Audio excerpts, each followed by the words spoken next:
This week on Dig Me Out. Even though this is the greatest Canadian album of all time, according to the readers of Chart Magazine, I would not say so. Oh, yeah. Let's calm down a little bit. Tim and Jay review, Twice Removed by Sloan.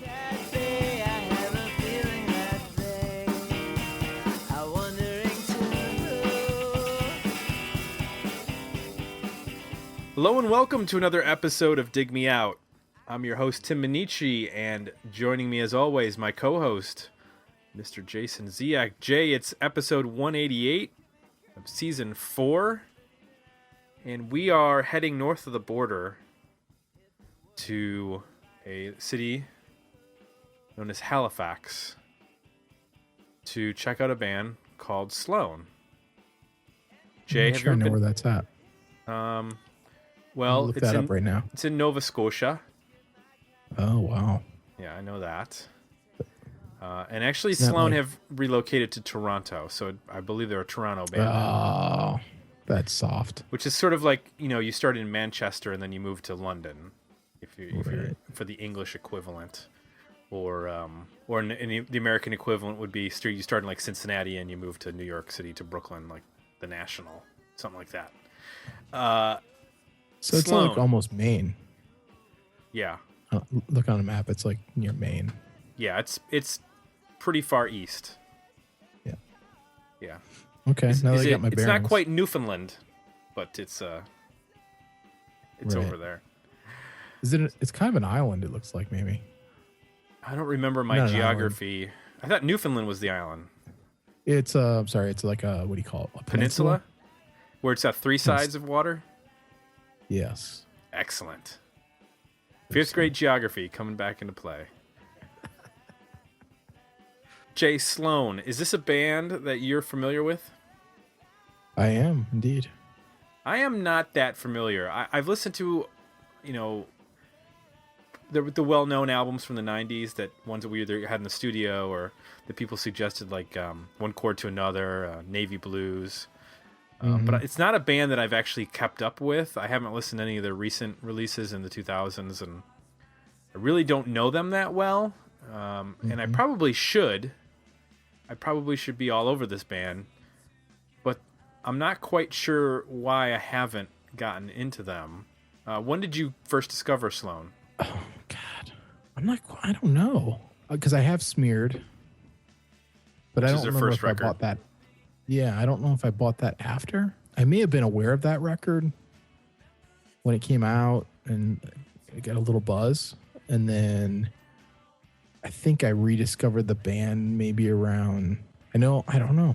I have One Chord to Another. I have Navy Blues.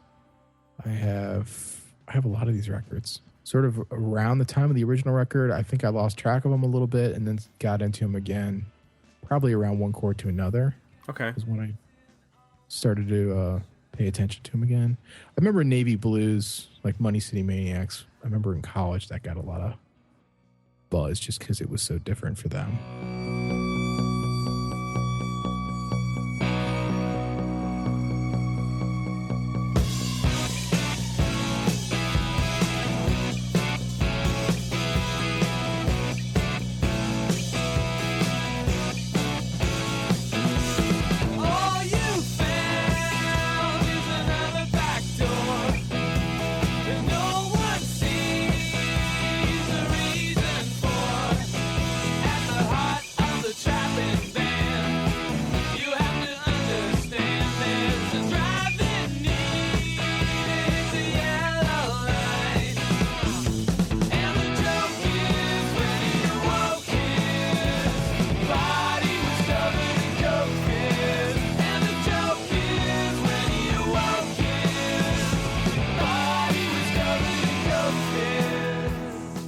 Maybe that's where I got back into them.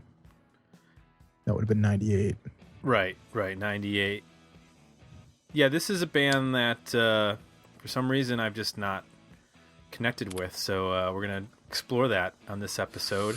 Reason why I picked them, two reasons. This album that we're reviewing, Twice Removed, came out in 1994, so it's 20 years. And they have a new record coming out this September called Commonwealth. Actually comes out September 9th. So, twice the reason to check out Sloan, finally. Good time also now to get in a little history of the band. History of the band. So Sloan formed in 1991, as I mentioned, in Halifax. Was when Chris Murphy and Andrew Scott met at the Nova Scotia College of Art and Design. And they were soon joined by Patrick Pentland and Jay Ferguson. And that has been the lineup of the band for the entire time. They've added a keyboard player for live performances, but it's been those four guys for the entirety of the history of Sloan. So according to the website, the actual Sloan website, the band is named after the nickname of a friend named Jason Larson. Larson was called Slow One by his boss, who was French, and when he said it with his French accent, it sounded like Sloan. So they named the band Sloan, and Larson said, well, you can call the band Sloan, but you got to put me on the cover of your first album, which they didn't. They actually put it on the cover of their first EP, which is the Peppermint EP, and it came out on their own record label, Murder Records. The following year, 92, the band released Smeared, the album you mentioned, Jay, on Geffen Records. Smeared. Their second album, which we're reviewing, Twice Removed, came out in 1994. Geffen didn't particularly like the record, and they didn't really promote it. So, although the album sold well in Canada, that made almost no impact in the United States, Spin named it one of the best albums you didn't hear in 1994, and a 1996 Reader's Poll by Canadian music magazine Chart ranked it as the best Canadian album of all time. Whoa. Yes. Over Gordon Lightfoot? They reran the poll in 2000, and it finished third behind a person named Joni Mitchell and her album Blue. Boring. And then a guy named Neil Young and his album Harvest. However, in 2005, they reran the poll again, and it went back to number one, ahead of Blue and Harvest. Okay. So they're really decisive there. Yeah. So after they released Twice Removed, the band went on hiatus and left Geffen. They released One Chord to Another on their own label, Murder Records. And in 1998, they released Navy Blues. They released their first live album, Four Nights at the Palace Royale in 1999.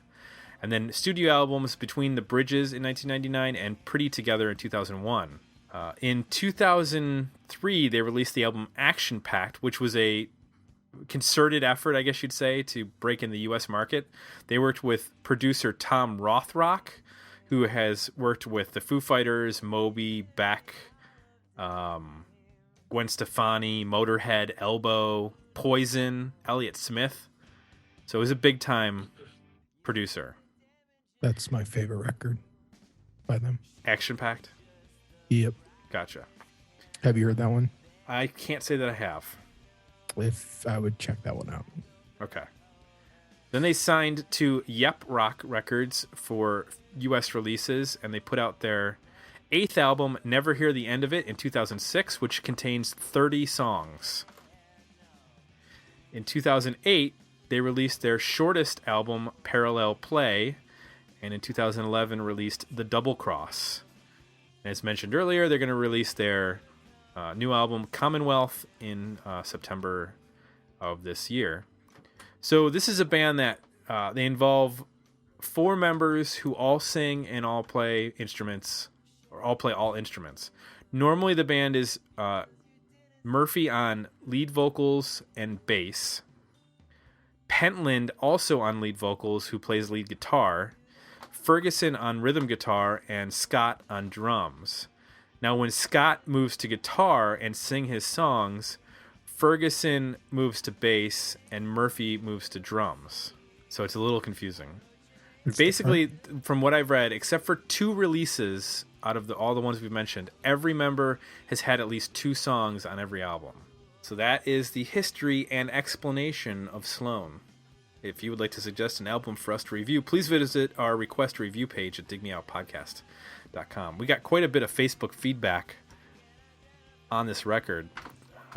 Scott Russell Hallgrim says, good memories of this one. Stuart Simon says, may be of interest to Gavin. And then Gavin said, thanks, Stu. It's still a cracker record. That's a positive, I believe. Ryan Ans says, one of my favorite bands of all time and their best album. So you might have a little disagreement with that one, Jay. Joe Royland says, love Sloan. Although I will admit that while very good, this is not necessarily my favorite album by them. I'll echo John Scher's comments, which we'll get to, and also say that they've only gotten better with each subsequent release. Coax Me off this album, which was the big single, is absolutely great, though.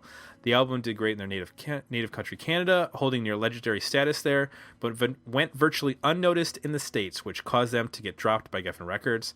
Still, that was probably one of the best things that could have happened to them, as major label interference would have only held them back, and they are better for its absence. So the comments that John made were, a really good record, though I thought they really hit their best stride on the One Chord to Another and Navy Blues albums. Hard to name another band with as much talent spread pretty evenly amongst all its members. Amazing Beatles and Beach Boys influences that never managed to sound like they were just ripping them off. Superb playing that never pushed the bounds of flagrant showmanship. Some killer guitar tones, deceptively crafty songwriting and lyrics, but always accessible. And they could pull this stuff off live. They set a damn high bar that was rarely equaled. And finally, Eric Grubb said, Sloan is one of the most consistently great bands still around. Label woes and bad deals have never stopped them from putting out enjoyable records. Two notes I want to mention on this record. One is, the last song on the record is called I Can Feel It. And the female vocal is Jennifer Pierce from the band Jail, Jale. I think that's how you pronounce it, is Jail. And then the first song, Pen Pals, is the lyrics are actually taken from broken English fan letters that were written to Kurt Cobain. And when they signed to Geffen, apparently they got access to these. I don't know if they were like in the offices, in the mailroom at Geffen, but they went through the letters and stole some of the letters' content for lyrics for this song. And that's actually confirmed. I read an interview with the members of the band and Chris Murphy, and he confirmed it. So, who wrote the song? Or is credited as the primary songwriter. So, that's the Facebook feedback. That's the notes. That's the history. That's everything we need to know about Sloan. Let me put it to you this way, Jay. Instead of doing a track by track or even doing a what I liked, what I didn't like, I want to try something different. I'm going to throw something at you unprepared. All right, let me get in my stance. Get in your stance. Get ready for this. I'm ready. I want you to sell me on Sloan's Twice Removed. Well, okay, that's assuming that I like it. You're the one that picked the record. I know, but I know you're a bigger fan of this band than I am, or you have more knowledge. Well, let's start with that. Is this a record that you think you could sell? I think it's harder than some of the others in the catalog. It's not as power pop as some. It's not as like I don't know, what do you call what Beck does? Like kind of alternative, quirky pop. It's not. Some of their records are like that. It's not as hard rock as something like Action Packed. So it's a little. I think to me this record's a little bit more difficult to sell than some of their others. Their first record is very indie sounding. It's got some stuff that almost sounds shoegazer-ish. It's a lot fuzzier. So I think that has a little easier sell to it. So this one's a little bit trickier. I think there's I think half of this record, or a little over half, is pretty cohesive and holds together. And there's, I think, another half that's I still don't even quite get a couple of the songs on here and sort of where they're going. But the other half that does work, I think it's pretty compelling. Why do you think you've been so distant with this band, considering how they tend to be, you know, darlings of musicians and college radio folk, and I mean, you practically grew up in Canada. That's true. I grew up just in the outskirts of Canada, known as Buffalo, New York, and a lot of Canadian artists do well there. I'm a particular fan of the Tragically Hip and Rush and those sorts of bands.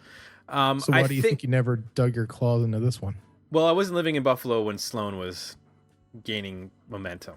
I was at college, And I really wasn't into power pop, and I think that this is a band that's drawing from, the Raspberries and Cheap Trick and Big Star and obviously the Beatles. So they didn't necessarily, I wasn't necessarily into that at that point, so they probably slid by at that time. Now, why I haven't, found myself being interested in really getting into them, I think that there's a couple reasons, and I'm going to say that I agree with you. I think like half this record is really, really good, and the other half kind of leaves me perplexed. And I think it's because of two reasons. I don't particularly like the production on the record. It's a little too thin and a little too quiet. When I think of power pop in what I like, I think of a lot more volume. And even when I'm thinking of like when the Jayhawks do their harmonies and stuff like that, or when we went back to that Velvet Crush record, like they can get loud and they can get kind of dirty at points. And I didn't feel like there's a couple songs where they do turn up the distortion and they get some. I'm thinking of like Snowsuit Sound. There's a cool distorted bass on that song.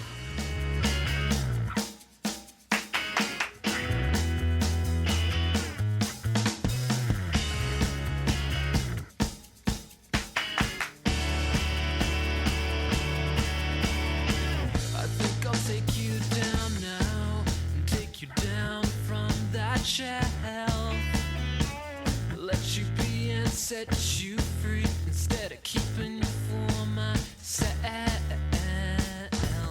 Guess it'll always be the same, and it might be just as well. Let you think, feel your sink. I've already smashed that shell. You look sensitive, and you're older than me. Walking around, I know that's no suicide. It's not up to me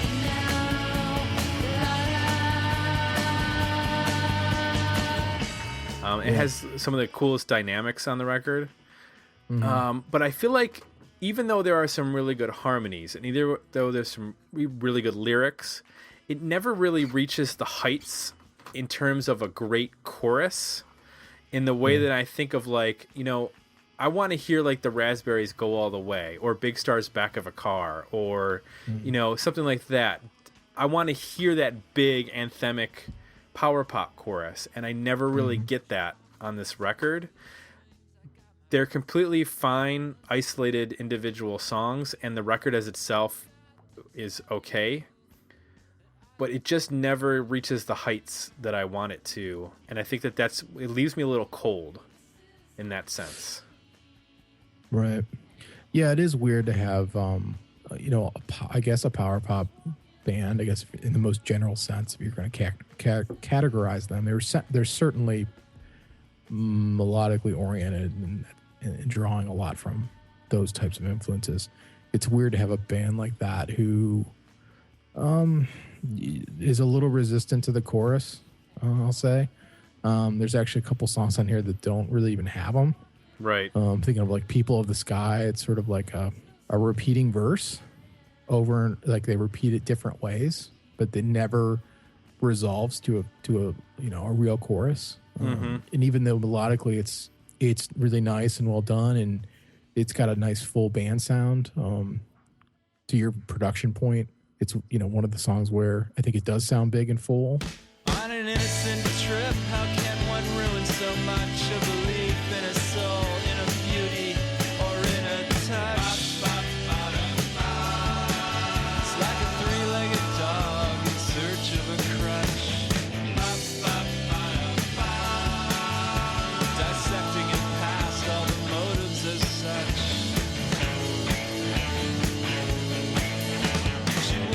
This person a trial out of sight, disposing of their present situation. It felt right. 2 winters and summers passed over like a sound. And now the two of them are lost in a screaming battleground. They are very restrained on this record, and they do that from time to time. kind of what I'm getting into in their whole catalog. Is that there's albums where they're a lot more restrained, than there's others where they really, they dig into the guitars and just go all out.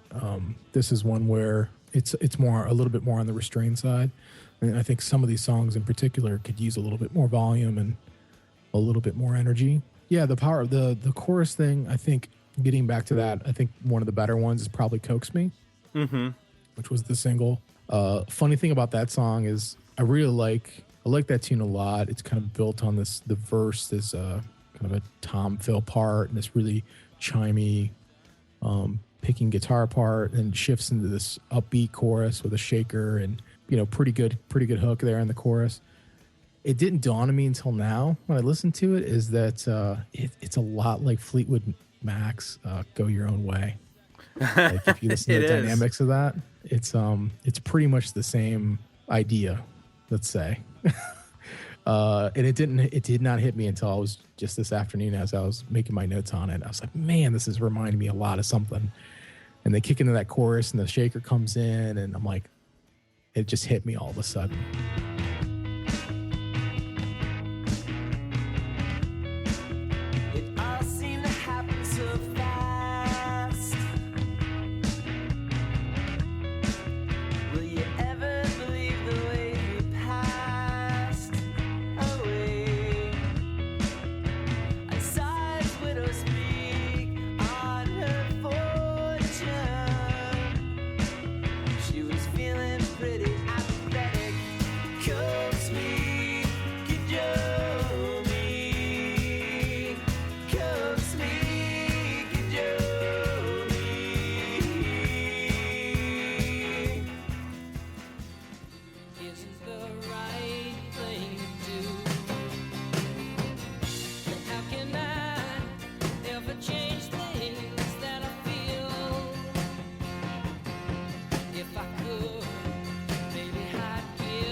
But, I think you read some Facebook feedback and you said, somebody mentioned that, they're obviously influenced by a lot of bands. They do a really good job of not showing that. You'll hear little things here and there, like track 1, Pen Pals, that kind of get like a Paul McCartney feel on the bass. And you may hear, a harmony that's reminiscent of somebody else, but they do a pretty good job of doing the power pop thing, but doing it in their own way. And that's a hard thing to do. I think, there's a lot of bands that do it that end up sounding, really generic, and they're kind of able to pull that off. And man, they got a lot of records. They've been doing it a long time. Maybe that's a result of having 4 songwriters, but yeah, I think that's one of the best things about the band. Well, I think one of the things that I was surprised is going in is knowing that there's 4 songwriters and not feeling like there was a disjointedness between the songs. Like they have a very consistent sound. And I mean, I'm other than the drummer, Andrew Scott, his voice sounding a little bit different than everybody else.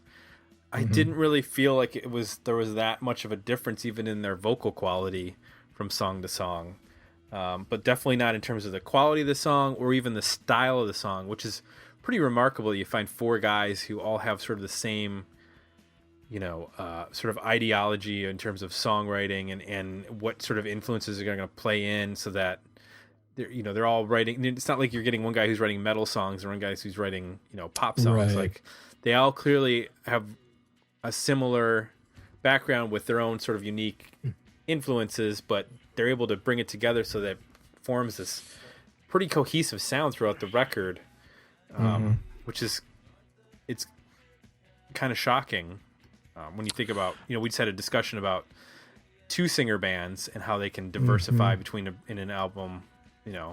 This is a 4 singer band, 4 songwriter band, and this is very consistent. Yeah, I agree. It's I mean, like the Beatles in that way. They may even had more differentiation between individual member songs. Yeah, absolutely. Than this band. And this is a band that, I am familiar with a lot of the records, but I've always found them to be hit and miss and hot and cold, even within a record, I don't think there's other than Action Packed, I don't think there's another record where I really consistently love it from front to back. I'll end up liking half of it or 3 songs, or loving 2 songs, or, you know what I mean? And being pretty apathetic to a bunch of the other material. And I don't know, I would have to do some more research into the songwriting and the vocals and see if there's a correlation there. If I'm like, more more, I connect better with one of the songwriters in the band or something, and that's why it's parts of the records I don't respond to as well. But I've never felt it's that obvious, I think there's a lot of records where when you've got that going on, you can tell right away, when somebody else, when there's a split between the songwriting, who wrote what, and there's a big difference between the vocals. I don't even think their voices are that different, I think one of them has a little bit of a higher voice. One of them has, a particular way of phrasing things that's you pick up on. But other than that, they all kind of seamlessly kind of flow, into each other. They do some great harmonies. That's something that kind of really wish they did more of on this record. When they really hit them, it elevates the song so much. And then there's some other spots where they could really use them. The lead vocal will even be, it'll be kind of, I'm trying to find a good example here.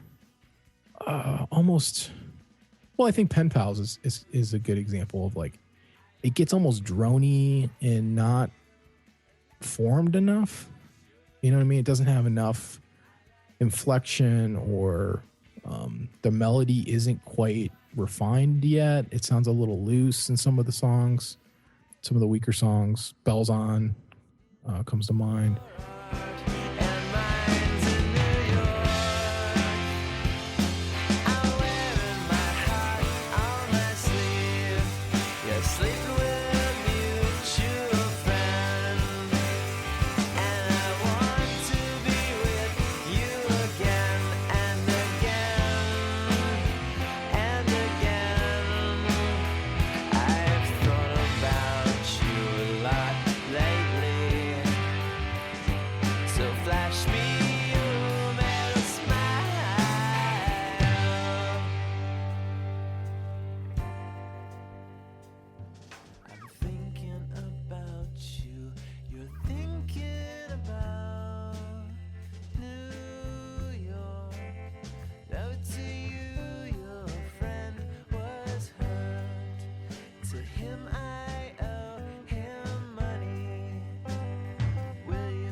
Part of me wonders if, more harmonies would help sharpen that up a little bit. I know I definitely in my notes here made a note that, the songs where they just, they tighten up and just get a little bit sharper with what they're doing are the ones that I respond to better. And the ones where they're looser, I don't respond to as well. Like I Hate My Generation, like the intro to that and the melody of that, it took me a while to even kind of get what's going on there. It just sounded like a little rough and almost demo-ish, and they're conflicting between, there's like 2 singers trying to do counter melodies, and there's a guitar part that doesn't quite fit with them, and then it shifts all of a sudden into this chorus that doesn't quite make sense. And there's a couple songs sprinkled throughout the record they're a little bit like that for me. Yeah, I also had trouble with I Hate My Generation. I thought the chorus, once it got to the chorus, then it sort of took off, but before you get there, it's pretty rocky, and it doesn't help that the rhythm section's contributing to that as well. You can't really like lock down what's going on. Now, one of the things I did want to highlight that I liked was Patrick Pentland, who plays lead guitar. His 2 of his tracks, Worried Now and I Can Feel It, are 2 of my favorites on the record. I like the turn of phrase in Worried Now. They use this in the chorus. It's something like, you told me not to worry about it, but I'm worried now. Like, I thought that was just kind of a clever phrase, taking it sort of something that's typical and playing off of it. And then and I Can Feel It. I liked his. It's a different feel from the rest of the record with the acoustic guitar, and I like the female vocal on that track.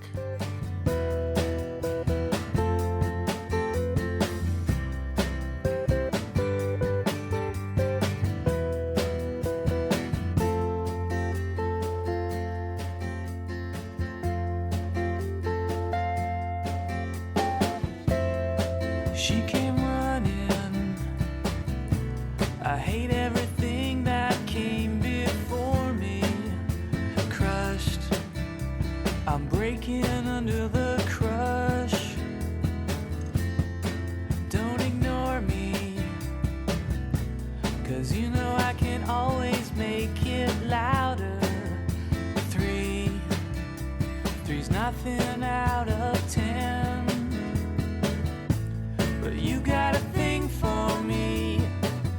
I can feel it, I can feel it. And I've got a thing for you too.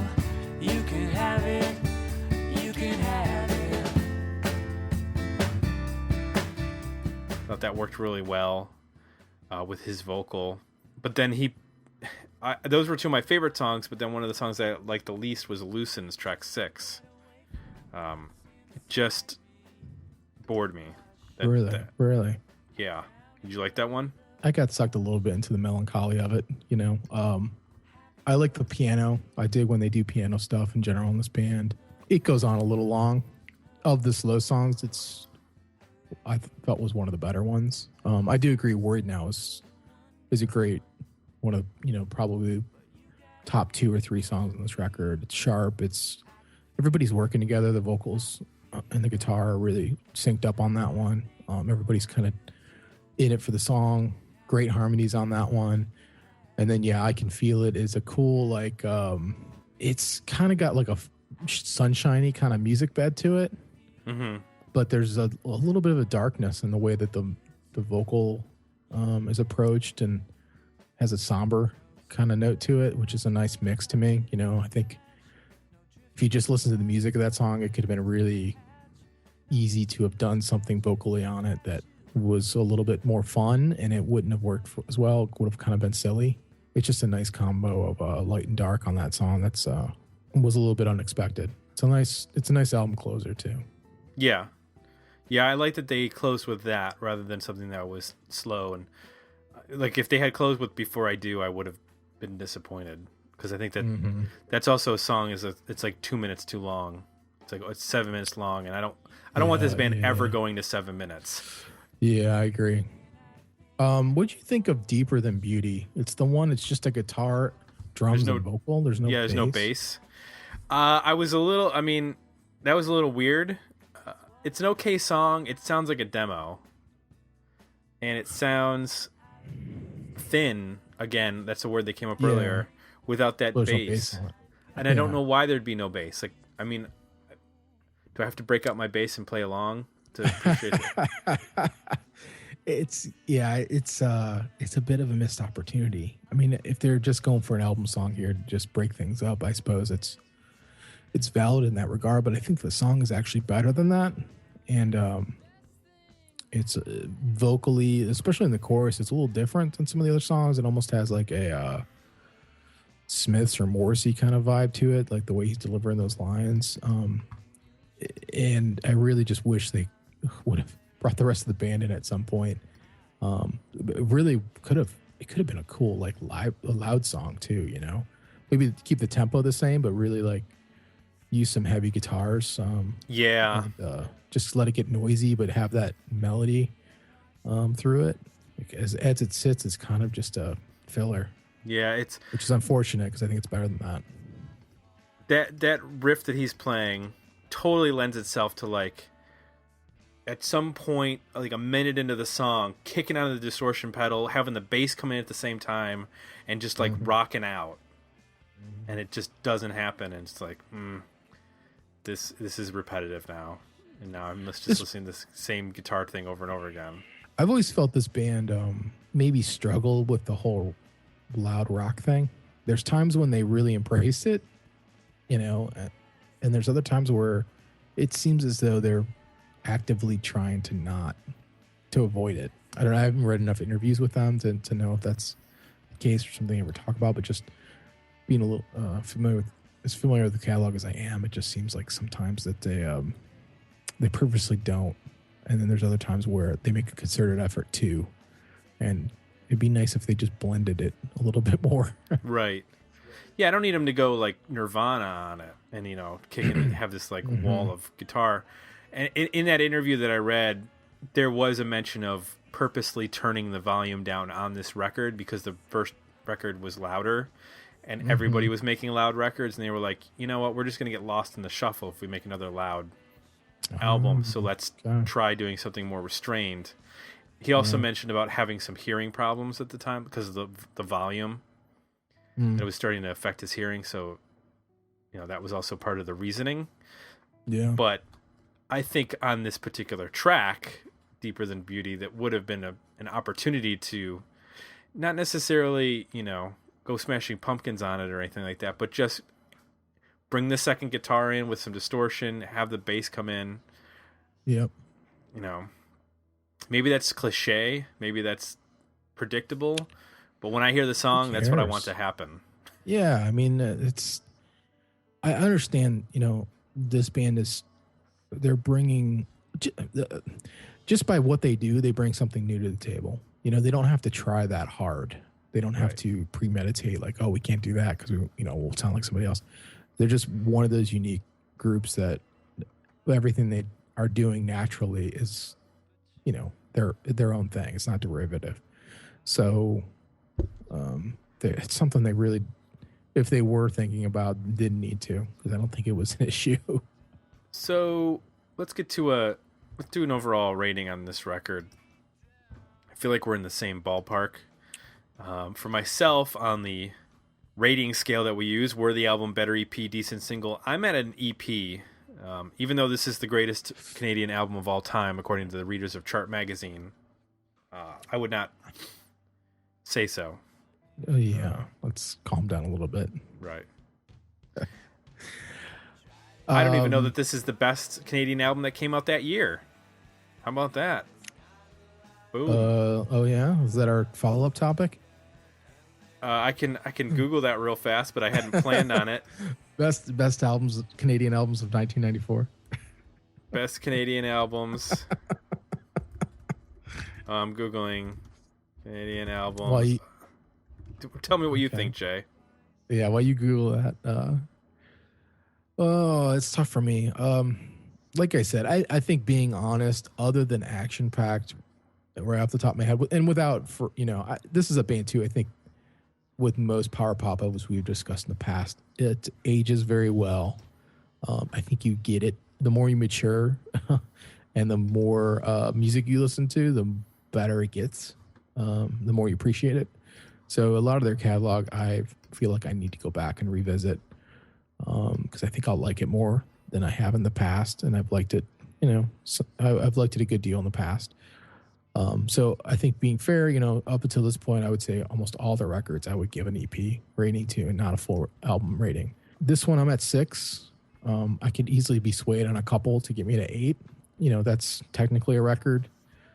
Even at 12 songs, this album's only 44 minutes long. So it's hard to say that for only 44 minutes, there's not a whole lot on here that I couldn't tolerate. So I'm going to give it a full record. I'm with you on the 6, but I'm at an EP just because I think that the other half of the record is just not up to par. Now, Jay, I'll mention that the hard rock album of the year in 1994 in Canada was I Mother Earth's Dig. It beat out Rush's Counterparts. Oh man, good grief. The best album from 1994 was Harvest Moon by Neil Young, which is a very good record. It beat 12 Inches of Snow by Snow, which features the song Informer. Wow. Yeah. But here's this the thing. This is definitely better than Dig. In terms of Canadian albums, the Tragically Hip's Fully Completely came out that year. I would pick Fully Completely over this record. I think Fully Completely is probably one of the top 3 hip albums for when we get into a hip discussion. Because oh boy, I've been avoiding that one. Well, yeah, I know. It's going to happen eventually, but... Why haven't you picked them? I don't even know where to start with them. I don't even know. That's a long discussion to have, and they haven't responded to my emails about getting on the show. So, but other albums that came out that year, there were... where are we? Oh, this is the Juno Awards. They give a lot of these. The Tea Party had an album out that year. The Odds, Junk House, Blue Rodeo, Moxie Fruvis, the Jeff Healey Band. I mean, Moxie Fruvis. That's a band name I've seen a lot, and I'm always just like, A, I don't know how to pronounce that, and B, I have no idea what that's about. Sarah McLachlan, Bare Naked Ladies, Celine freaking Dion, Alana Miles, little Black Velvet for you. I think you're segueing into my idea of a brief topic. Okay. And we can leave this open for maybe feedback, because I don't think we're going to be able to be definitive with it. Was the 90s the best decade for Canadian, let's say, commercial rock? Well, that's tough, because in the 2000s you have, I mean, for commercial, yes. Artistically, I mean, in the 2000s you have like the New Pornographers and Broken Social Scene, Nico Case, the Arcade Fire.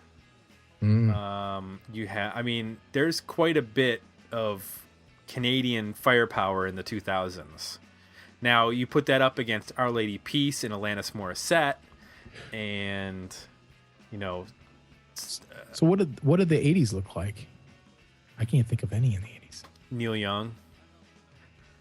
Every decade from the 60s on. Did Neil Young make music in the 80s? Yeah, he made that This Note's For You album, and he did he make that Robot album. He made the Robot album, which I don't remember what that's called.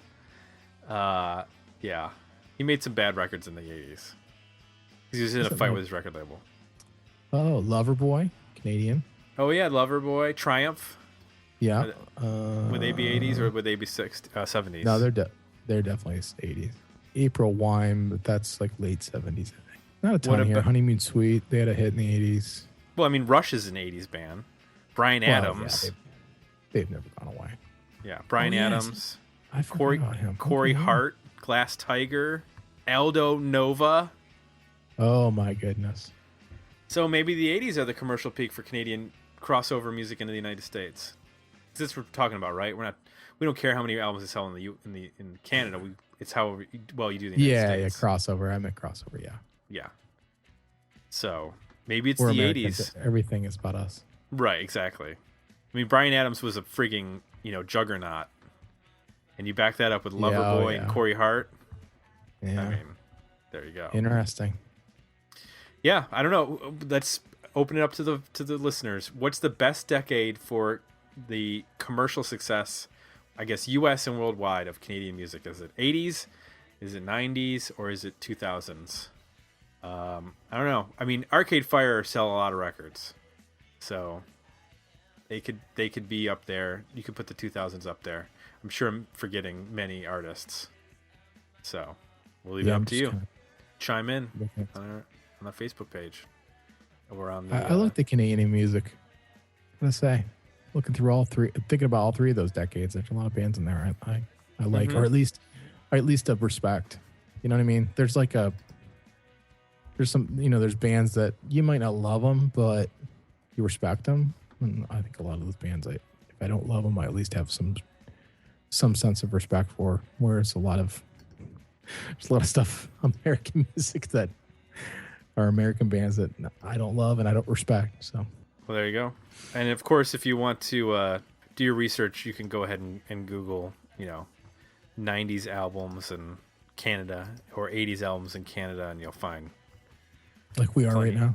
Like we are as we're recording this. Because we don't prepare. As you can hear my clicking. Click, click, click.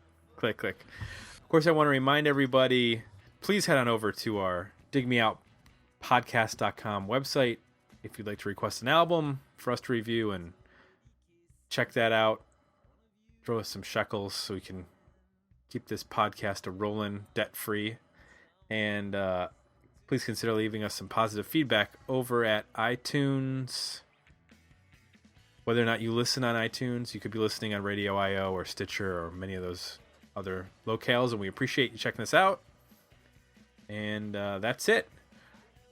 Our roll through the 90s continues next week, and I think, Jay, let me double check my notes here, but I believe that next week we'll also, so we covered Sloan this week. They have a new album coming out. Next week we're doing the Rentals, and they have a new album coming out.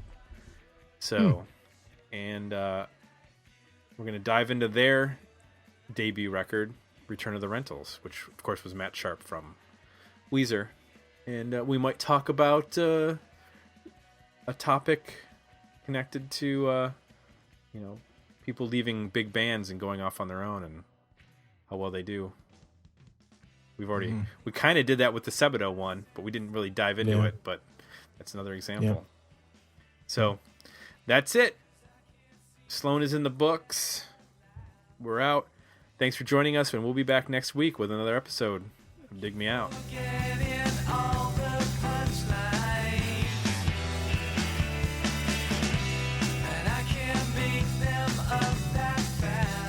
Join the conversation about this episode at digmeoutpodcast.com, where you can find links to our Facebook page and Twitter feed, as well as links to our request a review and merchandise pages.